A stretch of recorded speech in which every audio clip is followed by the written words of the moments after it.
ስራ የሚፈልግ ሰው በሙሉ መጥቶ ከኛ እየወሰደ ማቅረብ ይችላል።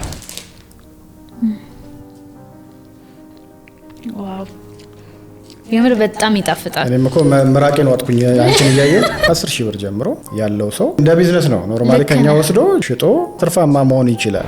የዲጅ እኮ የሼልፍ ላይፍ ወይም የቆይታ ጊዜው ምን ያህል ጊዜ ነው? የጾም ፓኬጂንግ አለን። እየበላሽ ቁርስ ስታረጊው ምናምን ሰው ይጎመጃል በቃ በራሱ። እዚህ ጋር እንደምታየው የተለያየ ኢንፎርሜሽኖች አሉት። ከጀርባ ምን እንዳለው ያሳያል። ኤክስፓየር ዴቱን የተቀመጠበት ነው። ለመጀመሪያ ጊዜ ነው በኢትዮጵያ ውስጥ በዚህ አይነት አቀራረብ የሰራ የለም። በብዛት በማንኛውም አማውንት ብታጂ በአጭር ጊዜ ማቅረብ የሚችልበትን አቅም ላይ ደርሻለሁ። 300-400 ብር ፈጅቶብኛል መጀመሪያ ላይ። በፓኬጅ ደረጃ ከአንድ ጀምሮ መውሰድ ይቻላል። ለምሳሌ ካፌዎች አሉ ከኛ ወስደው በፒስ ደግሞ ከተለያየ ነገር ከእርጎ ጋር ሊሆን ይችላል፣ ቡና ጋር ከሻይ ጋር መሸጥ ይቻላል። ሚኒ ማርኬት ያላቸው ማንኛውም ሰው በማንኛውም ቦታ ላይ መጥቶ ከኛ ተረክቦ ስራውን መጀመር ይችላል። በጣም አስተማማኝ የሆነ ቅቤ ነው የምንጠቀመው። አይቶ በጣም ይደሰታል ሰው። በተለይ ደግሞ ጨኮ ወዳጆች የሚወድ ሰው በጣም በፍቅር ነው ተቀባይነት ያገኘው።